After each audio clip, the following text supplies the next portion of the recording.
জটিল একটা অবস্থা। দেখেন যে নবনির্বাচিত এমপিরা কিভাবে শপথ পড়াবেন, এটা একটা জটিল প্রক্রিয়ার মধ্য দিয়ে যাচ্ছে।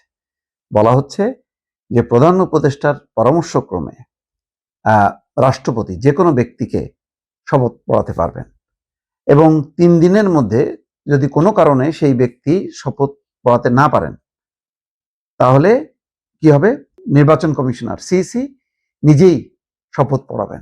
বুঝতে পারছেন যে কত জটিল। এইমাত্র যেটি স্ক্রলে দেখানো হচ্ছে কিছুক্ষণ আগে হয়তো নির্বাচন কমিশন এই ব্যাপারে একটি দিয়েছে যে নবনির্বাচিত এমপিদের প্রধান উপদেষ্টার পরামর্শক্রমে রাষ্ট্রপতি মনোনীত কোনো ব্যক্তি শপথ পড়াবেন। রাষ্ট্রপতি মনোনীত শপথ পড়াবেন কোনো ব্যক্তি। আইন উপদেষ্টা বলছেন 3 দিনের মধ্যে কোনো কারণে শপথ পড়ানো না গেলে সিইসি পড়াতে পারবেন। তার মানে বুঝতে পারছেন যে স্পিকার এবং ডেপুটি স্পিকার না থাকায় স্পিকার শিরিন শারমিন চৌধুরী পদত্যাগ করেছেন, আর শামসুল হক টুকু ডেপুটি স্পিকার তিনি কারাগারে, তার নামে মামলা আছে, বিচারের অপেক্ষায়। এখন বিচারাধীন অভিযুক্ত কোনো ব্যক্তি তো আর শপথ পড়াতে পারেন না। এবং এখন যেহেতু নতুন চেতনার আলোকে 5ই আগস্ট পরবর্তী গণঅভ্যুত্থান পরবর্তী একটা নির্বাচন, সেই নির্বাচনের এমপিদেরকে প্রথা অনুযায়ী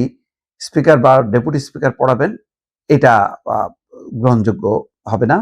সেই কারণেই একটা পথ বের করা হয়েছে। এখন সেগুলি কতটুকু আইনসম্মত কি আইনসম্মত না সেটা নিয়ে বিতর্ক করা যায়, তবে এগুলি কোনো মেজর বিষয় না। যেখানে গণঅভ্যুত্থানে পুরো দেশ উল্টায় গেছে, সরকার উল্টায় গেছে, পালায় গেছে, সেটার যখন সমাধান হয়েছে, তো নতুন নির্বাচিত এমপিরা শপথ নেওয়া কিভাবে নেবেন, কিভাবে পার্লামেন্টে যাবেন, সেটা বড় কথা না। আমরা একটা নিশ্চয়ই ভিন্ন ধরনের পার্লামেন্ট দেখব।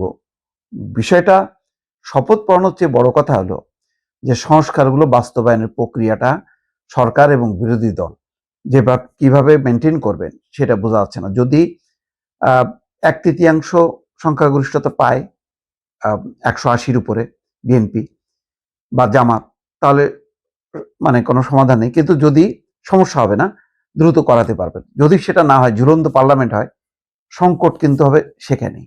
এবং এটাই নিয়ে হয়তো সংশ্লিষ্ট মহল উদ্বিগ্ন যে এত সংস্কার, এই সংস্কারগুলো কি এই 5 বছর মেয়াদে সম্পন্ন করা যাবে? সংস্কার তো শুধু না, এর মধ্যে অর্থনৈতিক সংস্কার আছে, দেশের যেই বেকারত্ব এবং দুর্নীতি এবং কালো টাকার প্রভাব সেগুলি কমিয়ে নিয়ে অর্থনীতিতে শৃঙ্খলা ফেরানো, আইন শৃঙ্খলা পরিস্থিতি ঠিক করা।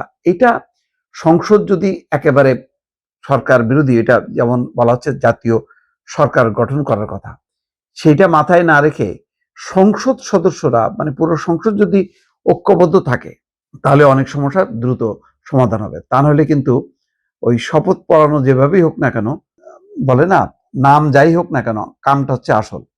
হ্যাঁ, তো সেই কাজটা হলো এখন সামনে বড় চ্যালেঞ্জ। এগুলি কিভাবে মোকাবেলা করবে রাজনৈতিক দলগুলো, সেটাই এখন বিষয়, দর্শক।